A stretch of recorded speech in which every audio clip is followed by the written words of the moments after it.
বার্সেলোনার জয়ে সফল স্পট কিক থেকে গোল করেছেন লামিন ইয়ামাল। তবে এই গোল স্বস্তি দিতে পারেনি বার্সেলোনাকে।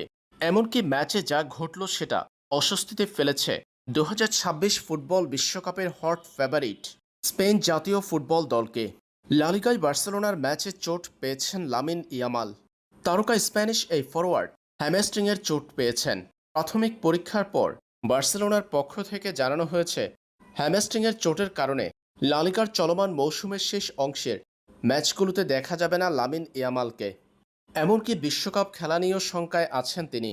স্প্যানিশ একাধিক সংবাদ মাধ্যমের তথ্য বলছে বিশ্বকাপ স্বপ্ন শেষ হয়ে গেল লামিন ইয়ামালের। টুর্নামেন্টে অংশ নিতে পারলেও প্রথম পর্যায়ে দেখা যাবে না তাকে। পরবর্তী পরীক্ষা নিরীক্ষার পর জানা যাবে চোটের চূড়ান্ত অবস্থা। এরপরই ইয়ামালকে নিয়ে সিদ্ধান্ত নেবে বার্সেলোনা ম্যানেজমেন্ট ও the Royal Spanish Football federation.